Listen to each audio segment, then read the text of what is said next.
یہ عظمت باطل دھوکا ہے، یہ شوکت باطل کچھ بھی نہیں۔ یہ عظمت باطل دھوکا ہے، یہ شوکت باطل کچھ بھی نہیں۔ مٹی کے کھلونے ہیں سارے، یہ ظلم کے لشکر کچھ بھی نہیں۔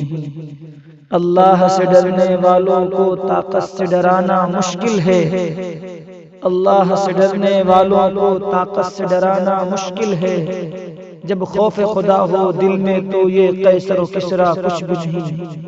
اسلام اگر دستور نہیں، قرآن اگر منشور نہیں۔ اسلام اگر دستور نہیں، قرآن اگر منشور نہیں، پھر افسوس ہے اس آزادی پر، یہ ملک و ملت کچھ بھی نہیں۔ حضرات محترم سامعین کرام، آج کا یہ پروگرام 26 جنوری کے حوالے سے جو منعقد کیا گیا ہے، دراصل یہ پروگرام یہاں کے بچوں کا پروگرام ہے، چونکہ انہوں نے بڑی محنت کے بعد، بڑی کوشش کے بعد اپنا پروگرام تیار کیا۔ کسی نے قرآن پاک کی تلاوت کی مشق کی، کسی نے نعت پاک کی مشق کی، اور کسی نے تقریری مقابلے کے اندر حصہ لیا، اور نہ معلوم کس کس چیز کے اندر لوگوں نے حصے لیے۔ بحمداللہ ان کا پروگرام سن کر بڑا دل خوش ہوا، اور ہماری کاوش، ہمارا دل یہ کہتا ہے کہ بحمداللہ کل جس طرح سے ہماری ماؤں نے، وہ لال جنے تھے جنہوں نے انگریزی سامراج کے خلاف کھڑے ہو کر کے علم بغاوت بلند کیا تھا، اور اس ظالم قوم کے سامنے جو ملک کی بھی اور ملت کی بھی دشمن تھی، جو مذہب اسلام کی بھی دشمن تھی، وہ ایسی قوم، ظالم قوم تھی، اس کے مقابلے کے اندر کھڑے ہونے کے لیے عظیم ماؤں کے سپوتوں کی ضرورت تھی، اور یقیناً ان ماؤں نے اپنی کوکھ سے وہ لال تیار کیے جو دشمنان اسلام کے سامنے کھڑے ہوئے، اور ان کے سامنے ملک و ملت کے تحفظ کے لیے حق کا اور سچائی کا نعرہ بلند کیا۔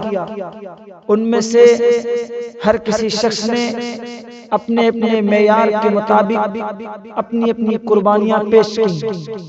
کسی کے پاس دولت تھی تو اس نے دولت لگائی، کسی کے پاس جان تھی تو اس نے اپنی جان لگائی، اور کسی نے اپنی قابلیت اور اپنی صلاحیت کو صرف کیا کہ کسی طرح سے ہمارا یہ ملک ہندوستان آزاد ہو۔ کیونکہ اس وقت ظالموں نے بڑے بڑے نہ معلوم کیسے کیسے کارنامے انجام دے رکھے تھے، جس کا مقابلہ کرنا کوئی آسان کام نہیں تھا، بلکہ ان ظالموں سے ٹکرانے کے لیے، چونکہ وہ ظالم بڑے طاقتور تھے، یہ کمزور نہتھے مسلمان، کمزور لوگ جب ان ظالموں کے سامنے کھڑے ہوئے اور انہوں نے علم بغاوت بلند کیا اور ان کی حکومت کو تسلیم کرنے سے انکار کر دیا، ایک طرف حاجی امداد اللہ مہاجر مکی ہوتے ہیں تو دوسری طرف مولانا قاسم نانوتوی ہوتے ہیں، ایک طرف رشید احمد گنگوہی ہوتے ہیں تو دوسری طرف آپ دیکھیں گے ان کے نامعلوم ہزاروں شاگرد ہوتے ہیں۔ ایک شخص نہیں بلکہ ہزاروں فرزند دیوبند اس میدان عمل کے اندر آئے، اور پھر ان کے نامعلوم کتنے شاگرد ایسے جو لوگ اس میدان عمل کے اندر اترے، اور انہوں نے اس ملک و ملت کے تحفظ کے لیے، اس ملک کو بچانے کے لیے، لوگوں کی آزادی کے لیے اپنی جانوں سے گزر گئے۔ نہ معلوم ان میں سے کتنے افراد ایسے ہوں گے جنہوں نے تخت دار کو چننا پسند کیا، کچھ ان میں سے وہ ہوں گے جو گولیوں کو نشانے پر کھڑے ہوں گے، کچھ ان میں سے وہ ہوں گے جو توپوں کے دہانے پر کھڑے ہوں گے، کچھ ان میں سے وہ ہوں گے کہ جن کے اوپر گولیوں کے نشانے سیکھے جا رہے ہوں گے، کچھ وہ ہوں گے جن کو پھانسی کے پھندوں پر لٹکایا جا رہا ہوگا، لیکن اس صورت کے اندر اللہ تبارک و تعالیٰ نے ان کمزور نہتھے مسلمانوں کو وہ جو طاقت اور وہ جو قوت عطا فرمائی کہ آخر کار قربانیوں کے بعد، خون بہانے کے بعد، اپنے لہو سے زمین کو رنگین بنانے کے بعد، اپنے بچوں کو یتیم کروانے کے بعد، اور پھر اپنی بیویوں کو بیوہ کروانے کے بعد، ماؤں کو بغیر لال کا بنانے کے لیے ان ظالموں نے کون کون سی قربانیاں نہیں دے رکھی، ان ظالموں نے کون کون سے ہتھ کنڈے نہیں اختیار کیے۔ ان کے پاس جو طاقت تھی، جو پاور تھا، انہوں نے ہر پاور، ہر طاقت کو استعمال کیا، لیکن ان کے سامنے سیسا پھرائی ہوئی دیوار، یہ قال اللہ اور قال رسول پڑھانے والے لوگ، اپنے سینوں کے اندر اللہ کے قرآن کو رکھنے والے، اپنے زبان کے اوپر پیغمبر علیہ السلام کے نغمات کو سجانے والے لوگ جب میدان عمل کے اندر آئے، پھر کافروں کے سامنے، انگریز سامراج کے سامنے وہ لوگ سیسا پھرائی ہوئی دیوار بن گئے، اور ملک و ملت کے تحفظ کے لیے، قرآن و سنت کے تحفظ کے لیے، اس آزادی کو امت کو دلانے کے لیے جو آزاد زندگی پیغمبر علیہ السلام نے اپنے امتیوں کو گزارنے کے لیے بتایا تھا، سکھایا تھا، کہا تھا، وہ ظالم قوم اسی میدان عمل کے اندر آ گئی۔ اس وقت کے دور کے اندر ابو جہل میدان عمل میں آیا تھا، اس دور کے اندر یہ ظالم طاغوتی طاقت سامنے آئی، اس دور کے اندر ابو لہب آیا تھا، عتبہ شیبہ آئے تھے، لیکن اس زمانے کے اندر یہ ظالم طاقتیں میدان عمل کے اندر آئیں۔ ہمارے لوگوں نے قربانیاں دی، کبھی میدان عمل کے اندر حافظ زادی شہید آئے، کبھی مولانا عبداللہ شہید آئے، کبھی مولانا اشفاق اللہ آئے، کہیں مولانا ابو الکلام آزاد آئے، نہ معلوم کیسے کیسے افراد آئے۔ لوگوں کو بوریوں کے اندر بھر کے گولیوں کا نشانہ بنایا جا رہا تھا، لیکن پھر بھی وہ فیضا پھیلائی ہوئی دیوار بن رہے تھے، اور امت کے تحفظ کے لیے، ملک و ملت کے تحفظ کے لیے میدان عمل کے اندر کھڑے تھے۔ ظالم کہہ رہے تھے کہ مشن سے پیچھے ہٹ جاؤ، بغاوت نہ کرو، ہم تمہارے ساتھ کھڑے ہو جائیں گے، تم جو کہو گے ہم تمہارے ساتھ کھڑے ہوں گے۔ لیکن انہوں نے کہا نہیں، اس ملک سے ہم ظالم طاقتوں کو نکال کر دم لیں گے جس حد تک ہو سکے گا۔ لیکن آج پھر اس ملک کو ان ظالموں کی نظر لگ چکی ہے، اور وہ ظالم طاقتیں رفتہ رفتہ اپنا قدم بڑھا رہی ہیں۔ آج امت مسلمہ سے کہا جاتا ہے کہ یہ مسلمانوں کا ملک نہیں، انہوں نے اس ملک کے لیے کچھ نہیں کیا، یہ ملک ہمارا ہے، ہندوؤں کا ملک ہے۔ لیکن میں ان سے کہنا چاہتا ہوں آج کے اس اسٹیج سے، آج کے اس پروگرام سے، کہ یہ ملک جتنا تمہارا ہے اتنا ملک ہمارا ہے۔ ہمارے آباؤ اجداد نے اس ملک کے لیے قربانیاں اس لیے نہیں دی تھی کہ کل کو تم ہمارے سامنے کھڑے ہو کر کے اور یہ بات کہو کہ مسلمان پاکستان یا قبرستان، یہ نعرہ تمہارا نہیں سنا جائے گا۔ دھیان رکھو، اگر وہی سامراجیت پھر آئے گی تو میدان عمل کے اندر یہی قال اللہ اور قال رسول پڑھنے والے معصوم بچے، یہی لوگ، یہی ماؤں کے گود کو اجاڑیں گے، لیکن اپنے ملک کو بھی بچائیں گے، اپنی ملت کو بھی بچائیں گے۔ یہ لوگ میدان عمل کے اندر آئیں گے، یہ چاہتے یہ ہیں کہ لوگوں کو شکشا سے، تعلیم سے دور کر دیا جائے۔ جس طرح جانوروں کی زندگی ایک جانور گزارتا ہے، جاہل قوم گزارتی ہے، اسی طرح سے جیسے جی چاہیں گے ہم انہیں ویسے استعمال کریں گے۔ لیکن یہ وہ وقت ہر بچہ یاد رکھے گا کہ اس وقت تم نے کیا نظام عمل کے اندر لے کر کے آئے تھے۔ آج پھر اگر وہی طاقت میدان عمل کے اندر آئے گی تو امت کا ایک ایک بچہ، محمد الرسول اللہ کا ایک ایک غلام، ہر شخص کھڑا ہو کر کے ملک و ملت کے تحفظ کے لیے اور اس کی آزادی کے لیے اپنے آپ کو پیش کرے گا۔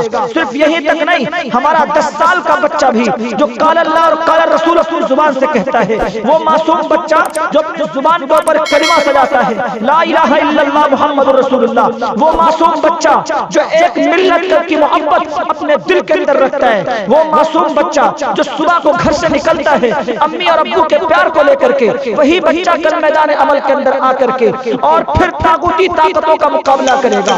آج پھر وہی وقت آ رہا ہے، رفتہ رفتہ ظالم طاقتوں کے ہاتھ کے اندر، ظالم طاقتوں کے ہاتھ میں یہ ملک پھر جا رہا ہے۔ اس کے لیے امت کو پھر دوبارہ بیدار ہونا ہوگا۔ ابھی وقت ہے، اگر نہیں جاگے تو پھر وہ وقت دور نہیں ہے کہ جب ظالم اس ملک کے اندر پھر دوبارہ قدم جما لیں گے، لیکن پھر تمہارے سامنے وہی موت کا سامنا تمہیں کرنا پڑے گا۔ اس لیے پیارو، ابھی بیدار ہو، اپنے بچوں کو، اپنی معصوم بچیوں کو قرآن سکھاؤ، حدیث سکھاؤ، اپنے بچوں کو تعلیم سے روشناس کرو، ورنہ یہ بچے اپنے ماضی کو بھول جائیں گے، یہ بچے اپنے ماضی کو بھول کر مستقبل کو اس وقت لے کر چلیں گے جو ظالم طاقتیں لے کر کے چلیں گی، طریقوں کو بھول جائیں گے، اخلاق و اطوار افعال کو بھول جائیں گے، اکابرین کو قربانیوں کو ان سے بھلا دیا جائے گا۔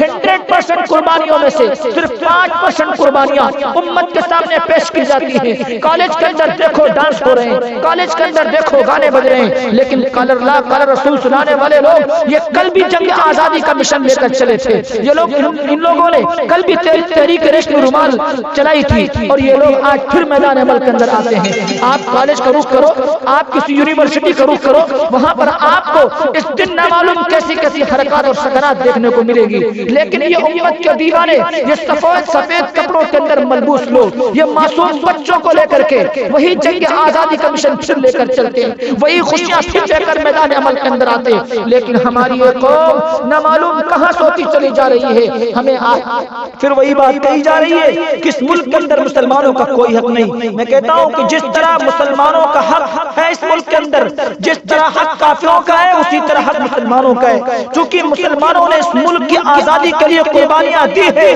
وہ ہمارے آباء و اجداد تھے جو اس وقت قبروں کے اندر سوئے، جنہوں نے دشمنوں کی گولیوں کو برداشت کیا، جو سور کی کھالوں کے اندر بند ہو کر کے تندوروں کے اندر جلائے جا رہے تھے، وہ ہمارے آباء و اجداد تھے، جو درختوں کے اوپر لٹکے ہوئے تھے وہ ہمارے آباء و اجداد تھے، جو دشمن کی توپوں کے سامنے کھڑے تھے وہ ہمارے آباء و اجداد تھے، لیکن تم اس وقت بھی سو رہے تھے، تم آج بھی سو رہے ہو۔ ظالم طاقتوں کے ہاتھوں کے اندر یہ حکومت اور یہ سرکار پہنچ چکی ہے، تبھی یہ ظالم طاقتیں ہر اعتبار سے اس ملک اور ملت کو کھوکھلا کر رہی ہیں، آپس میں نفرت اور حسد کی آگ جلا رہی ہیں، اپنی روٹیاں سیاست کی سینکی جا رہی ہے، ملک و ملت کو ایک نہیں بلکہ توڑا جا رہا ہے۔ ابھی وقت ہے پیارو، چاہے ہندو ہو یا مسلمان، سکھ ہو یا عیسائی، سب کو ایک پلیٹ فارم کے اوپر آ کر کے ان طاغوتی طاقتوں کا مقابلہ کرنا پڑے گا، ورنہ یہ طاغوتی طاقتیں اسی مشن پر جا رہی ہیں جس مشن کے اوپر کل انگریز سامراج جا رہا تھا۔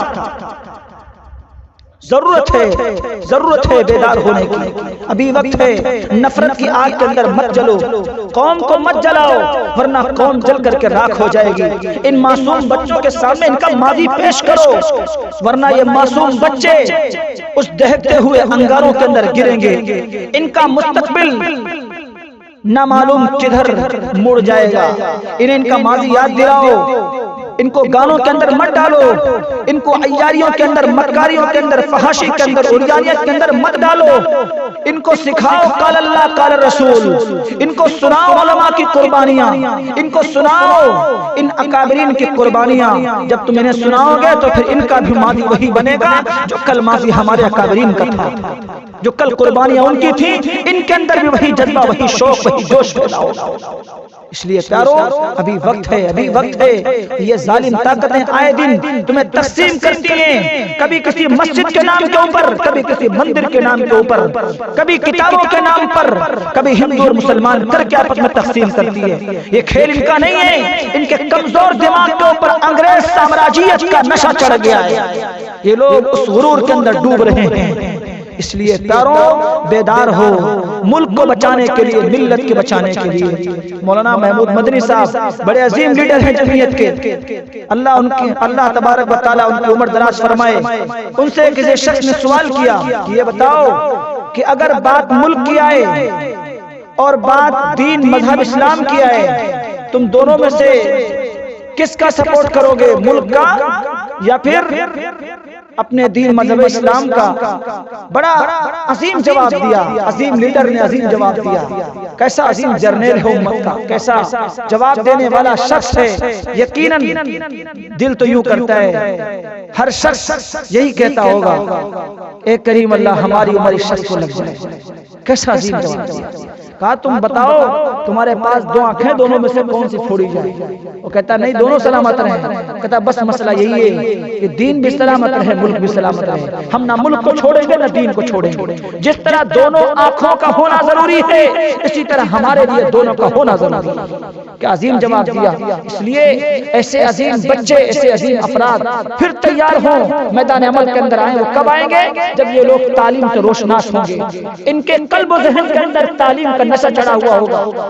آپ آئے دن دیکھیں، کبھی کالج بند، کبھی اسکول بند، کبھی مدارس بند۔ کیوں؟ شراب خانوں کے اوپر کوئی پابندی نہیں ہے، زنا کے اڈوں پر کوئی پابندی نہیں ہے، آئے دن ٹاکیز کھل رہی ہیں، ان پر کوئی پابندیاں نہیں ہیں۔ اگر پابندیاں ہیں تو فیوچر سنبھالنے والے مدارس اور کالج کے اوپر پابندیاں ہیں، کیونکہ یہاں پر بچوں کو تعلیم دی جاتی ہے، بچوں کو سکھایا جاتا ہے، بچوں کو پڑھایا جاتا ہے۔ آئے دن نہ معلوم کیسی کیسی باتیں افواہیں عمل کے اندر آتی ہیں۔ اگر پابندیاں لگانی ہے تو شراب کے ٹھیکوں پر پابندیاں لگاؤ، جہاں سے نہ معلوم کتنی عورتوں کا سہاگ گزر رہا ہے۔ اگر پابندیاں لگانی ہیں تو زناکاری کے اڈوں پر لگاؤ پابندیاں، تاکہ وہاں سے برائی مٹے۔ اگر تمہیں پابندیاں لگانی ہے تو گلی کوچوں کے اندر جاؤ، جو لوگ اپنی کمائیوں کو آگ لگا رہے ہیں تاش کھیل کھیل کر، آپ ان پر پابندیاں لگاؤ۔ اگر تمہیں پابندیاں لگانی ہے تو دہشت گردی پر پابندیاں لگاؤ، اس پر کوئی پابندیاں نہیں۔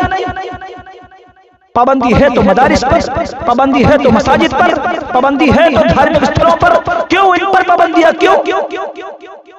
کیا اللہ سے، ایشور سے، پرماتما سے، خدا سے یقین اٹھ چکا ہے؟ کسی کو تسلیم نہیں کیا جاتا۔ اس لیے یہ تمہیں جاہل قوم تمہیں جاہل دیکھنا چاہ رہی ہے۔ لوگوں، یہ لوگ تمہیں جاہل دیکھنا چاہ رہے ہیں۔ اس لیے تم سچ عزم کرو، یقین کرو کہ ہم جس طرح کل بچوں کو تعلیم دلا رہے تھے، آج بھی دلائیں گے۔ جس اعتبار سے ہو سکے گا، جیسی نوعیت بنے گی، ہم بچوں کو تعلیم دلائیں گے۔ مسلمان بچے اپنے بچوں کو قرآن سکھائیں، حدیث سکھائیں، ان سفید پوش کپڑے والوں کے پاس بھیجیں، ان کے سامنے بٹھائیں، ان کے اخلاق، ان کی تہذیب، ان کے کردار، ان کے افعال سے لوگوں کو روشناس کرائیں، بتائیں، سمجھائیں ان کا مزاج کیا ہے۔ انہوں نے پیغمبر علیہ السلام کی مشن کو اپنانے کی کوشش کی ہے۔ آقا مدنی علیہ السلام نے کیسے اخوت کا سبق لوگوں کو سکھایا، کیسی بھائی چارگی لوگوں کو سکھائی۔ وہ لوگ جو کل لڑا کرتے تھے، اگر کسی کا جانور کسی کے جانور سے پہلے پانی پیتا تھا تو نسلوں کے اندر جھگڑے چلا کرتے تھے، لیکن پھر وہی قوم پیغمبر علیہ السلام کی تربیت یافتہ کیسی بن گئی کہ ایک بھائی پاس لیٹا ہوا ہے، پیاسا ہے، دوسرا پڑوس کے اندر لیٹا ہوا ہے، وہ بھی پیاسا ہے، پانی لے کر پہنچتا ہے اپنے بھائی کے پاس، پڑوس سے آواز آتی پانی، وہ اشارہ کرتا ہے اس کے پاس جاؤ، پھر اس کے پاس سے آواز آتی ہے دوسرے کے پاس جاؤ، چل چل کے ایک دوسرے کے پاس پہنچے، لیکن پانی کوئی نہیں پی پایا، ہر کسی کی روح پرواز۔